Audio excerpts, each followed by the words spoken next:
Армысыздар, Алау арнасында көкейтесті сұхбат бағдарламасы. Студияда Аслан Ермекбай. Әдеттегідей әр аптаның соңында біз түрлі тақырыптарда қозғаймыз. Ал бүгін біздің студия қонағы бар. Облыстық балалар және жасөспірімдер кітапханасының маманы Серікова Әсел, инновациялық және әдістемелік жұмыс бөлімінің әдіскері. Студиямызға қош келдіңіз. Рахмет. Жалпы бүгінгі тақырып жасанды интеллект бойынша және кітапхана қазіргі уақытта жасанды интеллектке қалай көшіп жатыр, қандай жаңадан сіздерде нелер қолданылады деген секілді, заманауи әдіс құралдар деген секілді айта кетсеңіз. Енді бүгінгі ең алғашқы сұрағым, бүгінде жасанды интеллект кітапхана жұмысына қандай өзгеріс алып келді?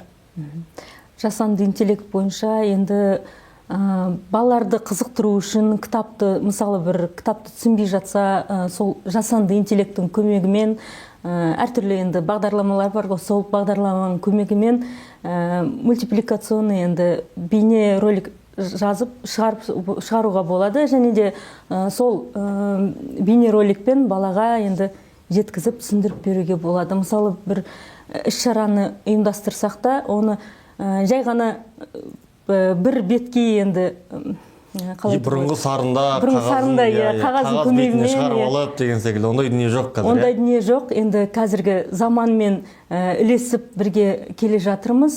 Сол жаңағы жасанды интеллекттің көмегімен әртүрлі ойындар, жаңағы бейнероликтер жасап, соны балаларды енді сол жасанды интеллекттің көмегімен қызықтырып, сондай әдіс тәсілдерді қолданып жатырмыз деп айтуға болады. Енді жалпы сіздерде бұдан бөлек бірнеше кітаптар бар екен, жалпы шығарылатын өздеріңізде, және оны балалар да көбірек алып оқиды екен. Сол кітаптардың құрастырған кезде, шығарған кезде мысалы, жасанды интеллектті қалай қолданасыздар? Жасанды интеллекті қазіргі осы биылдан бастап бізде міне Таза бұлақ деген жинағымыз бар. Бұл жинақ республикалық, енді біздің төл байқауымыз деп айтуға болады. Ыбырай Алтынсарин атындағы ең үздік шығарма деп аталады. Сол шығармаға бүкіл жазушылар, енді жас жазушыларда, танымал жазушыларда өздерінің ешқандай жерде енді бұрын шығарылмаған, кітапқа басылмаған, мысалы интернет желісіне басылмаған шығарылымдарды бізге тапсырады. Яғни байқау түрінде өтеді бұл? Байқау түрінде өтеді. Үлкен республикалық байқау. Осымен енді 6 жыл болады. Осы жылы бізде 6-шы басылым шығады. Басылым дегенде 6-шы іріктеу байқау. Жаңағы 2020 жылдан бастап шыға бастады. Ыбырай Алтынсарин ол кезде 180 жылдығы болған. Сол 180 жылдығына біздің мәдениет басқармасының, Қостанай облысының мәдениет басқармасының, және де жазушылар одағының, және де Қостанай әкімдігінің қолдауымен осы жинақ, осы республикалық байқауды ұйымдастырып отырмыз. Біз ұйымдастырушымыз. Сол жердегі барлық қатысқан ақын жазушылардың жазған еңбектерінің барлығын сіздер жинақтап, бір кітапқа жинап, оны кітап ретінде шығарып отырсыздар, Оны бізде енді әдеттегідей қазылар алқасы белгіленеді, сайланады. Сол қазылар алқасы жинап, шорт-лист дейді. Сол шорт-листқа 10 қатысушы қатысса, сол барлық финалисттардың барлығы іріктелген, сол кісілердің шығармалары осы біздің жинаққа басылып шығады. Жалпы бұл жердегі сыртындағы мұқабасы барлығы дизайнермен жасалған ба, әлде қалай жасалған? Жоқ, мұқабасы бізде сол жасанды интеллекттің көмегімен жасалған. Және де міне екінші шығарылымыз бізде ежик журналы. Бұны көріп тұрсаңыздар, бұның мұқабасы да жасанды интеллекттің көмегімен енді жасалған.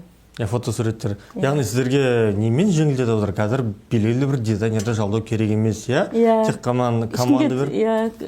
Қаражатты кетірмейміз, қаражатты одан да осындай міне мұқабасы қатты, сондай кітапты шығаруға тиімді деп айтқым келеді. Яғни өте арзанға түседі, жасанды интеллектпен өзімізге фото жасап алуға болады, қажетті. Яғни жаңағы сіздердің тақырыптарыңызға сай сурет шығарып береді, ал суретті мұқаба ретінде сіздер басып шығарасыздар. Басып шығарамыз. Және де міне ежик журналымыз. Бұл журнал бізде өзіміздің төл журналымыз. Бұл журнал 2000 жылдан бері шығарылып келеді. Осы 25 жылы 25 жасқа толды. Бұл журналда барлық балғындардың шығармалары және де суреттері берілген. Кім жазушы балалар болса, бізге келіп осылай жазып тұруларына болады. Сосын біз осылай журнал қылып шығарып. Бұның да мұқабасы? Бұның да мұқабасы жасанды интеллекттің көмегімен жасалған. Енді жалпы дәл осындай идея қалай келді сіздерге? Жасанды интеллект арқылы жасау секілді қалай туындады, қалай іске асырдыңыздар? Енді заманның талабы басқа болып жатыр. Қазіргі балалардың қызығушылығын арттыру үшін жаңағы сондай қалай айтуға болады, жасанды интеллектке қол сұғуымыз деген сияқты. Заманның талабы солай болып тұр, иә? Енді жақсы, әрмен қарай жалғастырайық. Енді жаңа технологиялар балалардың кітапқа деген қызығушылығын арттыра алады ма? Сіздің ойыңыз қандай? Арттыра алады деп ойлаймын. Жаңағы айтып кеткендей, бала кітапты түсінбей жатса, мысалы бір жаңа тақырып болса да, соны жаңағы жасанды интеллекттің көмегімен қарап алуға болады. Жаңағы қызықты материалдар шығарса, сол жаңағы қызықты материалдармен бала соған қызығып өзі жаңағы интерес ғой, өзін енді қалай айтуға болады, қызығушылығы туып әрмен қарай сол кітапты оқысы келеді. Енді жалпы сіздерге қандай жаңа технологиялар енгізіліп жатыр өздеріңізде? Жаңа технологиялар бізде енді жақында Алматы кітап баспасынан сыйлық ретінде топ IQ Box деген құрылғы сыйланды. Біздің облысымыз бойынша 5 мекемеге ғана берілген. Соның ішінде біз жалғыз ғана кітапхана болып тұрмыз. Енді бізге сыйлаған жаңа құрылғын. Сол құрылғының ішінде енді балалардың жаңағы қазіргі балаларда енді күнделік және де білім класс дейтін жалпы бағдарламалар бар, иә. Сондай бағдарламамен оқиды ғой. Енді жаңағы TopX мобил бокста, мобильді станцияда соның ішінде бүкіл 1-ші сыныптан бастап 11-ші сыныпқа дейінгі барлық кітаптардың электрондық нұсқасы берілген. Сол тек қана кітаптар емес, оның ішінде әлемнің және біздің жазушыларымыздың, мысалы Ыбырай Алтынсариннің, Абай Құнанбайұлының бүкіл жаңағы шығармалары берілген. Сол шығармаларын парақтап отырғандай барын оқып отыруға болады. Яғни ол үшін неге кітапханаға арнайы келу керек пе? Жоқ әлде үйде отырып смартфон арқылы да қарай алады ма? Жоқ, мобил боксқа келіп бізден келіп дайындалуларына болады. Онда мұғалімдерде келуге де болады. Ендігі сабаққа мысалы дайындық керек болса, сол бағдарлама арқылы кіріп енді сонымен жұмыс істеуге болады. Ал бізде егерде жаңағы электрондық каталог туралы айтып жатсаңыз, бізде электрондық каталог біздің парақшамызда берілген жаңағы мысалы бір баланы алсақ, ата-анасының уақыты болмайды, өзі енді сабақтан кеш келіп жатыр үйге. Содан кейін оған бір ғылыми жұмыс болса да, мысалы, керек қой заттар, оқулықтың тізімі. Немесе жазғы оқу кезінде ол балаларға мындай ұзын тізім береді. Сол тізімнен қайдан алам деп жүгіріп жүргенше біздің электрондық каталогымызға кіріп, жаңағы барлық мәліметтерді таңдап алып, бізге тапсырыс беруге де болады. Тапсырыс берсе, ол кітаптар дайын тұрады, екінші күні келіп бізден алып кетулеріне болады. Енді цифрландыру кітапханалардың жұмысын жеңілдетті ме, әлде жауапкершілік арттырды ма, қалай ойлайсыз? Енді жаңағы таяқтың екі ұшы болады дейді ғой. Бір жағынан арттырады да, бір жағынан қиындықты туғызады. Өйткені бізде ERFIT деген бағдарламаны сатып алдық жақында. Сол ERFIT деген бағдарлама, онда мысалы бір бала келді дерік, ол асығыс, тез кету керек, 5 кітабы бір, оны бұрынғыдай жазып отырмаймыз. Оны жаңағы ERFIT баспасына алып, құрылғы тұрады, сол құрылғыға 5 кітапты қоя салсақ, ол өзі 5 минуттың ішінде саналып, бүкілі жазылып, барлығы рәсімделіп қалады. Және де соның эрфиттің бір жақсы жері бізде антиұрлық қақпалары құрылғысы бар. Сол қақпадан жаңағы міне мұндай көрсетейін. Мұндай белгі, эрфит белгі қойылады. Мынандай кішкентай ғана чип. Сол чип бойынша жаңағы кітапты жазған бетте ол жаңағы қақпадан өтеле ме, өтелмей ме? Егер де жазылған болса, ол өтіп кетеледі. Ал егерде мысалы бір бала ойланып жүріп басқа кітапты алып кетсе, онда ол белгі беріп шиқылдап кетеді жаңағы. Яғни жазылмаған кітап алып кетсе, жазылмаған кітапты сонда білуге болады, сол жағынан тиімді. Енді кітапханада іске қосылған мобильді станцияның мүмкіндіктері туралы айта кетсеңіз. Мобильді станцияның ішінде 168 тапсырма бар. Ол станция арқылы жаңағы мұғалімдерге ең таптырмас құрал деп айтуға болады. Мұғалімдер өздері келіп, ендігі сабаққа дайындалуларына болады. Немесе бір балалар енді болады ғой, бір мысалы отбасы жағдаймен сыныпқа келмеді дерлік, сол бала келіп, істемеген тапсырмаларын келіп, сол мобильді станция арқылы жасауға болады. Және де ішінде ОБТ-ға, БЖБ, ТЖБ барлығына сондай тапсырмалар берілген екен. Сол тапсырмаларды келіп орындауларына болады. Енді жалпы кітапханашыларсыз-ақ негізі келіп, жаңағы құрылғылардың барлығын қолданып кітап алу мүмкіндігі бар ма жалпы? Бар әрине. Жаңағы жасанды интеллект барлығын жасап тұр, Оның ішінде енді, жасанды интеллект, оның ішінде қамқор деген жаңағы көмекшісі бар. Сол көмекші арқылы енді жұмыс жасауға болады. Енді алдағы уақытта кітапханада қандай заманауи жобалар жоспарланып отыр, сол бойынша айта кетсеңіз, қандай іс-шаралар ұйымдастырылады? Осы жылы енді өздеріңіз білгендеріңіздей Ыбырай Алтынсариннің 185 жылдығы аталып өтуде. Сол енді біздің кітапхана сол кісінің атымен аталғандықтан біздің төл мерекеміз деп айтауға болады. Ең алғашқы іс-шарамыз жақында өтті. Ол мерекелік шара онлайн турнир түрінде өткізілді. Онда 9 сынып оқушылары жаңағы тек қана біздің қаланың оқушылары ғана емес, Троицк, Оренбург және де Қорған қалаларымен біздің Ыбырай Алтынсарин атындағы мамандандырылған мектеп-интернат гимназиясының балалары жаңағы тартысқа, сайысқа түсіп, сондай 3-ші орынды иеленді. Және де сол күні бізге Заречный номер 1 білім беретін мектебінің 8-ші сынып оқушысы Әлсейітов Ералы мен Бижан Асқар Сартайұлы көркем еңбек пәнінің мұғалімі өз мектептерінде іскер азамат деген үйірме жасайды. Сол іскер азамат деген үйірменің жаңағы бізге қандай керемет картина жасалған. Осындай картинадан жасалған, тек қана картина ғана емес, көптеген заттар ағашты жаңағы ойып суреттелген, көркемделген ағаштың енді ұсталық түрде бізге сондай бұйымдар жасап бізге көрме ұйымдастырды. Жалпы өте керемет деген, қойып қойсаңыз болады. Назарымызға алынды. Тамаша. Бұл жерде жалпы Ыбырай Алтынсарин бейнеленген, бірақ әріптермен, жазулармен, Ол кісілер енді біздің кітапханада бар, жаңағы қалай айтуға болады? Ақыл сөздерді қолданып, Ақыл сөздер, осындай оқу білімді үгіттейтін Ыбырай Алтынсариннің дәл осындай портретін жасаған екен, алып қоя берсеңіз болады, үстелдің үстінен.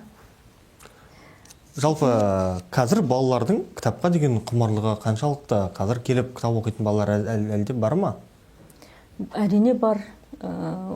Аз емес, енді мысал келтірейін, бір енді күнделікті жұмыстың ағынымен жүрген кісілер, отбасы, бізде отбасылық енді кітапхана, енді отбасымен келіп оқуға болады. Жаңағы әкесі үйіне келген ғой бір күні, әкесі келіп, соны айтады, ешкімде оқымайды дейді. Барлығымызда смартфонда, қазір енді балалар жақсы көреді, смартфонда барлығымыз отырамыз дейді.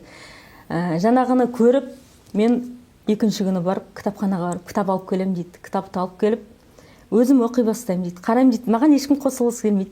Екінші күні барып тағы да 2 кітап аламын, 2 кітапты балаларыма беремін дейді. Сонда балаларым оқып отырып айтады, анашым неге оқымайды кітапты? Біз неге оқимыз, анашым неге оқымайды деген сияқты. Үшінші күні барып, анасына барып, журналы барып береді. Сөйтіп, ақырын оқып, сондай оқитын отбасы болып кеткен. Жалпы қазір отбасымен келіп оқитын, отбасымен келеді. Жалпы қала тұрғындары бар, иә? Бар, өте көп деп айтуға болады. Оқуға енді белсенділігін кішкене арттырып деген сияқты. Және де бізде жазғы оқулар болады ғой. Жазғы оқуларда келіп бізге енді көптеген списокпен, енді тізіммен келіп тұрады балалар. Сол тізім арқылы сол кітаптарын барын оқып шығу керек деген сияқты. Алып оқиды, иә? Алып оқиды. Енді осындай кітапханада тек қана кітап оқуға емес, сондықтан түрлі іс-шараға да қатысуға келді. Қаншалықты белсенді қатысады іс-шараларға? Ұнайды ма оларға? Іс-шараларға белсенді болады, иә. Кейбір балалар өздері сұранып отырады. Осындай қашан енді үлкен іс-шараларыңыз болады, соған қатысуға бола ма деп сұрап өздері келеді. Өздері келіп жатады, иә. Енді жасанды интеллект бойынша тағы да айта кетіңізші, жалпы сіздерде қандай жаңашылдықтар бар? Жоғарыда айтқан ақпаратты бір қайталап жіберсек. Эрфит деген бағдарлама бар. Және де сол эрфитке риддер деген жаңағы құрылғы бар. Өзі масырғыш сияқты қарасан. Бұлай фондтың қасынан жаңағы бұлай өтсең кітаптардың қастарынан. Сонда онда мындай жаңағы эрфит белгісі болса, эрфит белгісі болмаса, сол кітапты анықтап бере алады. Мезетте, бір мезетте бұлай өтіп шыққаннан кейін қанша кітап екенін санап бере алады, қандай кітаптар бар екенін орындықты барын түрлендіріп енді тізім жасап бере алады. Яғни сіздердің жұмыстарыңызды барынша жеңілдетіп отыр, иә? Ал жалпы дәл қазір біздің әріптестердің сіздердің кітапханаларға барып арнайы дайындаған материалы бар екен. Соған назар аударайық. Қадірменді телекөрермен, жалпы облыстық Ыбырай Алтынсарин балалар және жасөспірімдер кітапханасына барып біздің әріптестер арнайы материал дайындаған болатын. Сюжетке назар аударайық. Мен биылғы жолдауымда цифрлық мемлекет болуымыз керектігін жарияладым. Елбасымыз айтқандай, жасанды интеллект соңғы жылдары барлық салада қарқынды дамып, адамның ең күрделі міндеттерін жеңілдетуде. Жасанды интеллект бүгінде тек зауыт пен кеңседе емес, руханияттың ордасы саналатын кітапханаға да жетті. Айталық, Ыбырай Алтынсарин атындағы облыстық балалар мен жасөспірімдер кітапханасы дәстүр мен цифрдың тоғырман ордасының айрықша жобаларының бірі 2000 жылдан бері үздіксіз жарық көріп келе жатқан Ежик балалар журналы және Таза бұлақ кітабы. Бүгінде олардың әрбір жаңа саны жасанды интеллектпен көмкерілген мұқаба. Жасанды интеллекттің көмегімен біз Ежик журналының мұқабаларын жасауды бастадық. Бұрын біз интернеттен суреттер іздеп, жүктеп алатынбыз, немесе оқырмандар өздерінің жұмыстарын жібереді. Ал бүгінгі таңда жаңа технологиялар арқылы мұқабаларды ерекше етіп безендіру мүмкіндігі туды. Ал кітап іздеу бұрынғыдай ұзақ процесс емес, электронды жинақ тәулік бойы қолжетімді. Күннің кез келген уақытында оқушылар қажетті дерегін тауып, алдын ала тапсырыс бере алады. Кез келген құрылғы арқылы кітапхананың сайтына кіріп, өзіңізге керек тақырыпты немесе мәтінді енгізсеңіз болады. Соған сәйкес кітаптар бірден тізімге шығады. Дегенмен бұл жүйе кітапханашыларды толықтай алмастырады деу қате. Өйткені олардың тәжірибесімен бағыт-бағдары оқырманға әлі де қажет.